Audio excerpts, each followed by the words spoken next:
सबको जय यीशु सहाय, praise the Lord. आज जो प्रभु वचन दिया, स्तोत्र ग्रंथ भजन संगीता 16, 1, 5 और 11, इसमें लिखा हुआ है कि हे ईश्वर मेरी रक्षा कर, क्योंकि मैं तेरा ही शरणागत हूं। दूसरा वचन लिखा हुआ है, यहोवा मेरा भाग और मेरे कटोरे का हिस्सा है, मेरे भाग को तू स्थिर रखता है। तीसरा वचन है, तू मुझे जीवन का रास्ता दिखा, तेरे निकट आनंद की भरपूरी है। और एक और वचन है ईसाया 66 का 13, जिस प्रकार माता अपने पुत्र को शांति देती है, वैसे ही मैं तुम्हें शांति दूंगा। तुमको यरूशलेम ही में से शांति मिलेगी। पहला वचन, हे ईश्वर मेरी रक्षा कर, क्योंकि मैं तेरा ही शरणागत हूं। तो हम लोग रक्षा के लिए, सुरक्षा के लिए, अपने जीवन की तमाम समस्याओं के लिए किसके पास जाना चाहिए? ईश्वर के पास। और ये बात बार बार हमें कहना चाहिए। आपको अगर ये बात ज्ञात है कि हम ईश्वर के शरणागत हैं, उसके शरण में हैं हम, तो हमें अपनी हर समस्या के लिए किसको पुकारना चाहिए? ईश्वर। अगर ये हमारी प्रवृत्ति हो जाए तो हमारे जीवन की सारी समस्याओं का समाधान हो जाए। अब आपको हर समय ईश्वर से ये गुहारते रहना होगा, पुकारते रहना होगा कि ईश्वर मेरी रक्षा कर, आपके बगैर मेरे जीवन में और कोई नहीं है जिसके मैं शरण में जाऊं। हालेलुया। अगर ये आप 24/7 करते रहेंगे, जैसे मैं बताता हूं और जैसे बड़े बड़े सेवक लोग भी बताते हैं, जैसे ही हम ईश्वर को पुकारते हैं और उस चीज पे विश्वास करते हैं, जैसे मैंने आज विश्वास किया कि प्रभु मेरे माध्यम से तू बहुत अच्छा प्रचार करेगा, उसी समय क्या हुआ कि प्रभु ने अपने स्वर्गदूत को और अपने पवित्र आत्मा को आदेश दिया कि राज ऐसा यकीन कर रहा है, जाओ इसके माध्यम से लोगों से आज बातें करो। हालेलुया। तो जब हम प्रार्थना करते हैं तो अपने स्वर्गदूत को और पवित्र आत्मा को आदेश देता है ऐसा काम करने के लिए, है ना। तो जैसे ही हम प्रार्थना करेंगे, जैसे ही हम ईश्वर को पुकारेंगे कि ईश्वर तू ही मेरा शरणागत है और तेरे सिवा कोई नहीं है, ये बात ईश्वर को बहुत पसंद है, बहुत ही ज्यादा पसंद है। ये समस्या है हमारे जीवन में कि हमारा भरोसा कहीं ना कहीं और भी है। जैसे कल हम लोग बता रहे थे कि हम लोग के घर में जब बीमारी होती है, परेशानी होती है, लाचारी होती है या कोई समस्या आता है, जैसे मान लीजिए कोई झगड़ा हुआ, तो हम लोग याद करने लगेंगे कि पुलिस डिपार्टमेंट में कौन मित्र है मेरा, है ना, या वैसा कौन दमंग आदमी है जो मेरे साथ जाके झगड़ा करेगा, या वो ऐसा कौन नेता है जो मेरे पक्ष में जाके पैरवी करेगा। हाँ कि ना, ये दिमाग में आता है ना। पहले जब हम बीमार होंगे तो हमको याद कराने लगेगा, शैतान फलाना आदमी उस डॉक्टर के पास गया था, वहां से जाके वो चंगाई प्राप्त किया था, वो उस डॉक्टर के पास गया था, वो उस डॉक्टर के पास गया था। ये अच्छी बात है, होनी चाहिए, कोई बुराई नहीं है। लेकिन मैं सिर्फ आज इतना कहना चाहता हूं कि इन सब से पहले आपको यह क्यों नहीं याद आता है कि प्रभु ने उस 38 वर्ष के रोगी को चंगा किया? हाँ या नहीं? जब आपके जीवन में घटी होती है तो आपको सबसे पहले यह क्यों नहीं याद आता है कि उस विधवा महिला को प्रभु उसके घर का कुप्पी का तेल और कंटेनर का आटा कभी समाप्त नहीं होने दिया? आपको क्यों नहीं याद आता है कि प्रभु 5 रोटी और 2 मछली से उतने सारे लोगों को खिलाया, उसके बाद बचा भी लिया? आपको यह क्यों नहीं याद आता है कि काना नगर के विवाह में प्रभु ने अपनी माता मरियम के द्वारा कहे जाने पे कि जो आदेश किया गया था उसका वो पालन करते हुए उस विवाह में किसी भी चीज की घटी नहीं? इस कहानी को पहले क्यों नहीं हमारे जीवन में याद दिलाता है? क्यों हम बाकी जो संसारिक बातें हैं हमारे दिमाग में याद आता है? ये ईश्वर के लिए दुख का कारण है। क्या है? दुख का कारण। हम जानते हैं कि ईश्वर के हम शरणागत हैं, उसके बगैर हमारा कोई भरोसा नहीं है। पढ़ने में भी अच्छा लगता है, बोलने में भी अच्छा लगता है, लेकिन जब विकट परिस्थिति होता है तो क्या ये बातें याद रहती हैं हमको? नहीं रहती। नहीं रहती है। और ये हमारे समाज के, हमारे परिवार की सबसे बड़ी समस्या। आज प्रभु इस पुलपुट के माध्यम से पवित्र आत्मा के द्वारा ये आह्वान करता है कि आप दाऊद की तरह हर विकट परिस्थिति में सबसे पहले प्रभु को याद करें, प्रभु से कहें कि तू मेरा शरणागत है, तेरे सिवाय मेरे जीवन में कोई नहीं है। जो गाना मेरा फेवरेट गाना है, जो मैं बार बार गाता रहता हूं, भूषण भाई वो एक बार वो गाना गाइएगा आप। यीशु तू मेरा है आसरा,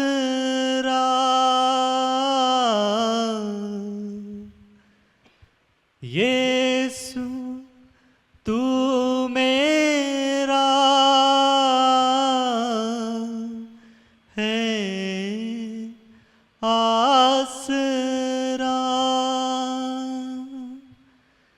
तू ही तो है मेरा प्रभु, तू ही तो है मेरा प्रभु, मेरा सहारा भी तू, तेरे सिवा कोई नहीं दुनिया में मेरे लिए। धन्यवाद भाई। मैं क्या बता रहा था कि इस गाने में क्या बोला जा रहा है कि तू ही मेरा सहारा है, तेरे बगैर मेरा कोई और नहीं। बोलते जरूर है हम लोग, लेकिन क्या विकट परिस्थिति में ये भावनाएं हमारे जीवन की रहती है। लेकिन बाइबल इस बात को कहता है, और जितने लोग आज टॉप पे बैठे हुए हैं आत्मिक रूप से, वो इस बात को कहते हैं कि जैसे ये धारणा हमारे जीवन में अस्थायी रूप से कार्य करने लगेगी, वैसे ही हमारे जीवन की तमाम समस्या क्या होगी, समाप्त हो जाएगी। अस्थायी रूप से काम करने का मतलब समझे, जैसे हमारे घर में दो टाइप के बच्चे होते हैं। एक जो हर बात में अपनी मां के पास जाता है, देखो ये कर दिया, देखो वो कर दिया, देखो ऐसे है, देखो वैसे है। आप देखी होंगी कि नहीं चाहते हुए भी उस बच्चे की तरफ आपका ज्यादा ध्यान रहता है कि नहीं रहता है? रहता है ना। इसके पीछे का कारण ही यही है कि वो बच्चा आपके ऊपर डिपेंडेंट है। क्या है? डिपेंडेंट है। और आपको पता है कि ये मेरे अलावा इसका कोई भी नहीं। वो क्या है जो माता को समझ में आ जाता है। जब वो माता को समझ में आ जाता है तो आप अपनी बात को ईश्वर को कहिएगा तो ईश्वर को समझ में नहीं आएगा। आएगा कि नहीं आएगा? बस वही काम, वही डिपेंडेंसी जो एक छोटे बच्चे की तरह होती है कि हर बात में वो अपनी माता के पास जाके चिल्लाता है, रोता है, कहता है। वो बच्चा जानता है कि इस मां के अलावा मेरे जीवन में कोई, उस बच्चे को ये बहुत अच्छे से पता है कि अगर मेरी माता छोड़ दी तो मेरा भोजन भी नहीं हो सकता है, दिनचर्या का कोई काम नहीं हो सकता है। यही चीज प्रभु कह रहा है, यही चीज आज दाऊद कर रहे हैं कि इसी अवस्था में आपको और हमको जाना है। कैसे जाना है? इसी अवस्था में हमको और आपको जाना है। अपनी हर समस्याओं को लेके, अपने हर सुख दुख को लेके, अपनी हर व्यथा को लेके, अपनी हर बात को लेके आपको अपने शरणागत के पास जाना है। अगर आप ऐसा करते हैं तो आपके जीवन की तमाम समस्याओं का समाधान कौन करेगा? जैसे वो माता अपने बच्चे की सारी समस्याओं का समाधान करती ही करती हैं, वैसे ही ईश्वर आपके जीवन के सारी समस्याओं का समाधान करेगा। हालेलुया। यहोवा मेरा भाग और मेरा कटोरे का हिस्सा है, मेरे भाग तुझमें स्थिर रहता। ये अगर आप ऐसा करते हैं तो आपका सब चीज कौन स्थिर रखेगा? ईश्वर। आपका सब चीज कौन स्टेबल रखेगा? ईश्वर। जैसे मेरे यहां कुछ माताएं आती हैं, तो उनका बच्चा छोटा है, स्थिर रखने का क्या सेंस है? तो माताएं आती हैं हमारे पास, उनके बच्चे छोटे रहते हैं, 3 साल के, 4 साल के, 5 साल के, 6 साल के। वो क्या करते हैं, कैसे उनको स्थिर रखती है मैं बताऊं आपको। उनका ना रोल बना के टिफिन में रखती हैं, हाँ कि ना। उनके लिए बिस्किट ना टिफिन में रखती हैं। कभी देखें आप लोग, उनका ना डाइपर बैग में रखती हैं, उनका ना पैंट बैग में रखती हैं, है ना। वो कौन सा दूध पीते हैं बैग में रहता है, वो कौन सा मेडिसिन खाते हैं बैग में रहता है। उनके लिए एक सेट कपड़ा भी बैग में रखा जाता है कि कहीं मेरा बच्चा उलट पुलट के मिट्टी हो गया, कहीं भी नहला धुलवा के उसको फिर से तैयार कर देंगे। सही नहीं है? सच्चाई है ना। ये क्या होता है, उस बच्चे के सारे सिस्टम को किसने अपने हाथों से स्थिर रखा है? माता ने। उसी माता ने अपने सारे सिस्टम से उसके सारे दिनचर्या को, उसकी सारी जरूरतों को अपने कंट्रोल में रखा है, स्थिर रखा है। पहले वचन में अगर आप इस तरीका का बच्चे के टाइप से अगर आप डिपेंडेंसी कर लीजिएगा और उसको पुकारने लगिएगा तो क्या होगा, दूसरा वचन आपके जीवन में जीवंत हो जाएगा। जैसे एक मां अपने छोटे बच्चों का, जो जानती हैं कि मेरे सिवाय इसका कोई भी नहीं है, मैं ही इसका शरणागत हूं, मैं ही इसका जीवन का सब कुछ करूंगा, तो वो क्या करती हैं, उसके हर छोटे छोटे चीजों का क्या करती हैं, ख्याल रखती हैं। उसके भोजन का, उसके वस्त्र का, उसके जीवन की हर समस्याओं का, उसके बिना बोले। जो वचन लिखा हुआ है ना कि तुम्हारे मांगने से पहले मैं जानता हूं कि तुम्हारी क्या आवश्यकता है। हालेलुया। लेकिन लोग कहता है कि भैया हम तो इतना मांगते हैं मिलता नहीं है। अरे मिलता इसलिए नहीं है, वो आगे समझा रहे। अभी जब तक हम छोटे बच्चे थे तो हमारे माताएं, हमारे पिता हमारे हर चीज का ख्याल रखते थे, क्योंकि वो भी जानते थे कि मेरे अलावा इसके जीवन में और कोई है नहीं, है ना। अब हम क्या हो गए, बड़े हो गए, अब हमारे पंख निकल गए, अब हम उड़ने लगे हैं, अब हमारा अपना सोच, अपना बुद्धि, अपना विवेक, अपना ज्ञान। तो माताएं भी सोचती हैं कि तो खुद ही कर लेगा। वैसे ही ईश्वर जब ये देख लेता है कि बच्चा बड़ा हो गया है, अब इसको मेरी जरूरत नहीं रही है, अब ये अपना अच्छा बुरा खब सब खुद से ही सोचने लगा है, तो वो मेरी प्रार्थनाओं का भी उत्तर देना कम कर देता है। क्योंकि ईश्वर अंतकरण देखने वाला परमेश्वर है। जैसे जैसे माता का स्वरूप हमारे जीवन से बदलता है, लेकिन माताएं क्या करती हैं, छोड़ जरूर देती हैं, लेकिन दूर से वाच करती रहती हैं कि अच्छा जब नहीं कोई पूछेगा तो आना मेरे पास। वैसे ही ईश्वर क्या करता है, सोचता है कि अब तो बहुत बुद्धिमान हो गए, अब तो हम ही को ज्ञान देने लगे हैं, तो जाओ बेटा जी लो, जब नहीं कोई आए तो फिर आना, जब साथ ना दे कोई तो आवाज हमें देना, आसमां में भी होंगे तो लौट के आएंगे। समझ में आया? यह हमारे जीवन की मूल समस्या है जिसको हम सबको समझ लेना चाहिए। आपको बड़े होने की जरूरत नहीं, संसारिक तौर पे, आत्मिक रूप से तो हम लोग जमा नहीं होंगे, मैं संसारिक तौर पे बड़ा होने से मना कर रहा हूं। आपको बहुत बुद्धि और विवेक और ज्ञान है। प्रभु इसीलिए अपने वचन में लिखा है कि बुद्धिमान और धनवान कौन कौन। मैंने कहा प्रभु आपको धन से क्यों चिढ़ है, मैं तो धनी होना चाहता हूं, आपको इतना धन से आप लिख दिए धनवान। बताइए जितना लोग यीशु को माने वो गरीब रहेगा तो आपको अच्छा लगेगा। प्रभु बोले नहीं राजा, ऐसा नहीं, मैं तो खुद ही प्रज्ञा का दाता हूं, मैंने तो सुलेमान को बुद्धि दिया, प्रज्ञा दिया, ज्ञान दिया, धन दिया। मैं इन दोनों चीजों से नहीं चिढ़ता हूं राज, मैं चिढ़ता हूं कि जिनके दिमाग में घुस गया है धन और जिनके दिमाग में हो गया है कि मैं बहुत बुद्धिमान। आपको संसारिक बुद्धि हो गया है और आपके दिमाग में चढ़ गया है कि अब तो मैं ही मैं हूं। धन आपके दिमाग में चढ़ गया है। धन दिमाग में चढ़ने का, बुद्धि दिमाग में चढ़ने का मतलब होता है कि आप झुकना बंद कर दीजिए। हालेलुया। इसीलिए प्रभु वहां संबोधित किया कि बुद्धिमान और ज्ञानवान, वो तो चाहता ही है कि उसके जितने बच्चे हैं, उसने तो कहा कि मैं तेरे आगे आगे चलूंगा, ऊंची भूमि को चौरस और समतल में करूंगा। उसने कहा कि सोना मेरा है, चांदी मेरा है। उसने कहा मैं गुप्त में गाड़े हुए और अंधेरे में छुपे हुए धन से मैं तुझे आशीषित करूंगा। तुम्हारा भविष्य इतना उज्जवल होगा कि पिछली तमाम दशाएं छोटी लगेगी। यह सारा आशीष प्राप्त हम लोगों को है, लेकिन फिर भी प्रभु कहता है कि बुद्धिमान और ज्ञानवान को नहीं भेजेंगे। स्वर्ग में नहीं जाएगा, जबकि उसने कहा है कि तुमको बुद्धि की घटी हो तो यहोवा से मांगो, यहोवा बड़ी विलंबता से बिना विलंब किए हुए बड़ी उदारता से देगा, आपको भी देगा, कहा ना उसने। लेकिन यहां लिखता है कि धनवान और बुद्धिमान नहीं जाएंगे।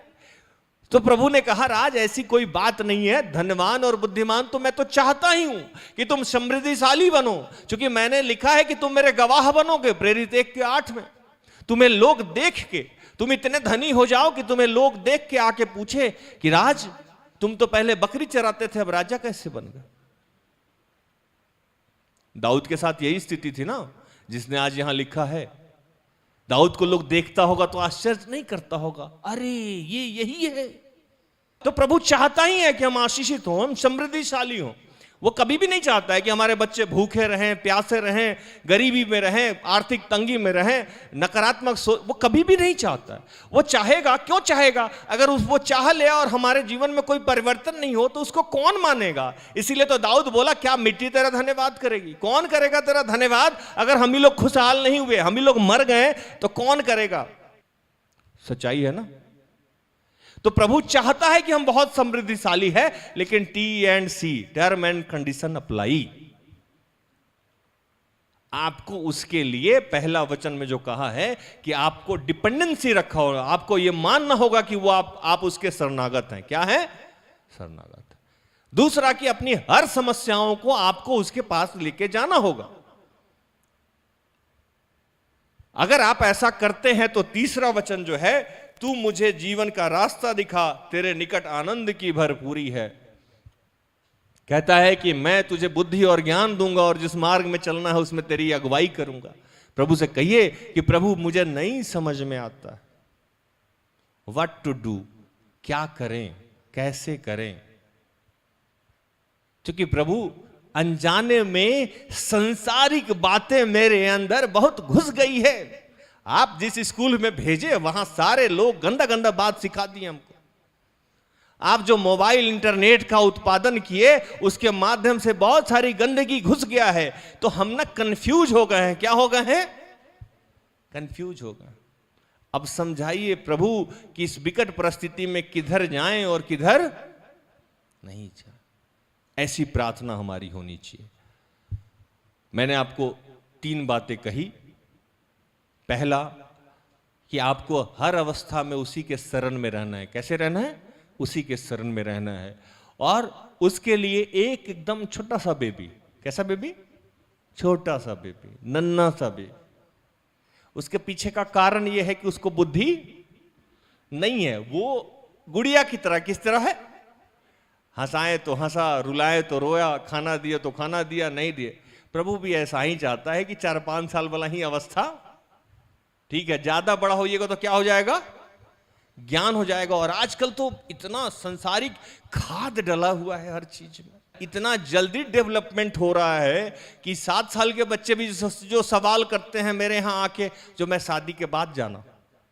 तो प्रभु कह रहे हैं कि ये जो साइड से जो आपको संसारिक खाद जो आपके शरीर में डाल डाल के जो आपका बुद्धि का विकास हो रहा है ना, इससे साइड इफेक्ट ही होना, एसिडिटी हो जाएगा। क्योंकि प्राकृतिक रूप से हमारा विकास वैसे नहीं हो रहा है जैसे अप्राकृतिक रूप से हमारा विकास होने लगा है बुद्धि का। हम जरूरत से ज्यादा पहले ही जान गए हैं। समस्या ये है, जब हमको जो जानना चाहिए वो नहीं जान के, जब हमको जो नहीं जानना चाहिए वो पहले ही जान गए। इसीलिए हम बच्चे में भी बच्चा नहीं रह गए। समस्या है ना, है ना। तो प्रभु कह रहे हैं कि पहले वचन में कि आपको वैसे ही रहना है, बच्चे की तरह रहना है।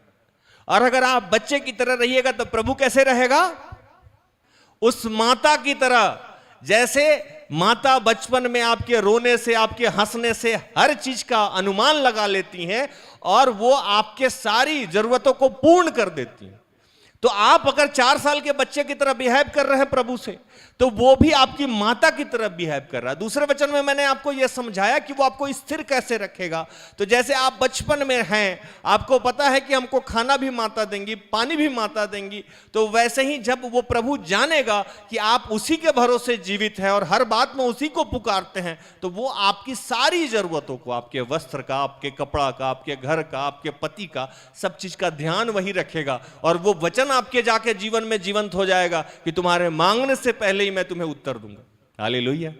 लेकिन परेशानी क्या है कि जैसे जैसे हम बड़े हो जाते हैं, आपको हमको लगने लगता है कि हमको अब बहुत बुद्धि विवेक ज्ञान है, तो उसमें यह तीसरा वचन प्रभु दिया कि नहीं बाबू, ये सांसारिक खाद से जो तुम विकसित हो गए हो, इससे तुम्हारा भला नहीं। देखने में तुम बुद्धिमान लग रहे हो, लेकिन तुम उस बांस की तरह हो गए हो जो वो बाहर से मोटा दिखता है और अंदर कुछ नहीं। बांस देखें आप लोग गांव देहात में, इतना मोटा मोटा बांस, लेकिन जैसे ही कुछ चलाइए, क्या चलाते हम लोग, गैंती, कुल्हाड़ी, वो 2 भाग में बढ़ जाता है।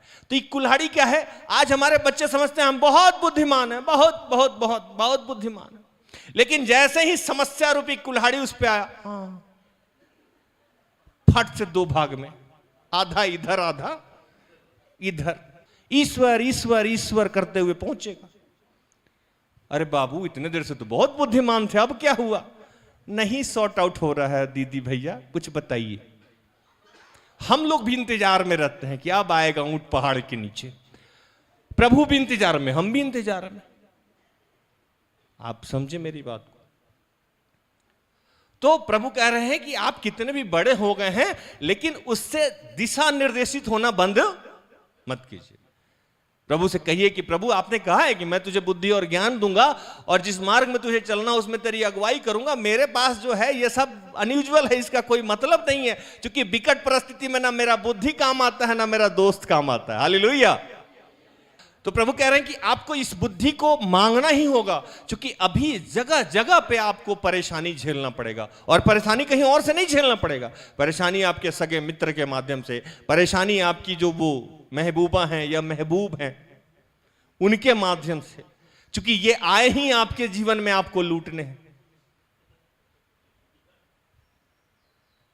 मैं थोड़ा सा सीधा सीधा बोलता हूं, क्षमा मांगे, लूटने ही आए। कैसे लूटेंगे? आपको आत्मिक रूप से लूट लेंगे, सांसारिक रूप से, शारीरिक रूप से लूट लेंगे, या आर्थिक रूप से लूट लेंगे।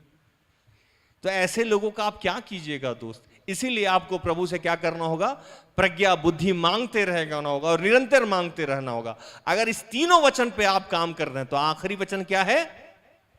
66 का 13। अगर ऐसे आप करते हैं तो मैं वचन समाप्त करता हूं, और 66 के 13 में जो लिखा हुआ है वो ऐसा लिखते हैं कि तुम्हारी सुख शांति, जिस प्रकार माता अपने पुत्र को शांति देती है, वैसे ही मैं तुम्हें शांति दूंगा, तुमको यरूशलेम से शांति मिलेगी। अगर आप आज के बताए गए मार्ग पे चलते रहिएगा, तो आपके जीवन में कभी भी किसी चीज का अभाव नहीं होगा, और आप आनंदित रहिएगा, शांति में ही रहेगा। ठीक उसी प्रकार जैसे माता अपने बच्चों को शांति देती हैं, वैसे ही ईश्वरीय शांति आपके जीवन में हमेशा बना रहेगा। लेकिन उसके पहले आपको ऐसे बना रहना होगा। और माताओं के लिए एक और लाइन कह के मैं समाप्त करूं। अगर आप चाहते हैं कि आपके बच्चे यीशु की तरह हों, तो आपको भी माता मरियम की तरह बनना होगा। हालेलुया। आपको भी माता मरियम की तरह बनना होगा। ताली दोनों हाथ से बजता है, एक हाथ से नहीं बचता है। आप चाहते हैं कि आपके बच्चे जल्दी जगें, तो सुबह में आपको भी जगना होगा। आपके बच्चे चाहते हैं कि तमीज से कपड़ा पहने, तो आपको भी कपड़ा वैसे ही पहनना होगा। आप चाहते हैं कि बच्चे आपके ठीक से खाएं, ठीक से सोएं, जो आप अपने बच्चों के लिए चाहते हैं वो आपको खुद पहले करना होगा, है ना? आप सबको, आज हमारे यहाँ जितने लोग हैं वो सब चाहते हैं कि हमारे बच्चे सात्विक हों, धर्मी हों। तो प्रभु से प्रज्ञा मांगिए, बुद्धि मांगिए, और सबसे बड़ी बात, अपने आप को बड़ा मत बनाइए। बड़ा हुआ तो क्या हुआ, जैसे पेड़ खजूर, ये दोहा पढ़े थे ना आप लोग। बहुत बड़ा बनने से भी आपके जीवन की समस्याएं समाप्त नहीं होगी। हमारे यहाँ ताड़ का, खजूर का पेड़ बहुत बड़ा बड़ा है, ना वो छाव देता है ना फल देता है। तो वैसे ही बड़ा बनना है क्या आप लोग? नहीं। छोटा बनिए, है ना। छोटा पेड़, लीची का, आम का पेड़ छोटा छोटा है लेकिन घना है, फल भी देता है, आशीष भी देता है। तो प्रभु इन सारे वचनों से आप सबको और मुझे भी आशीषित करे, आमीन।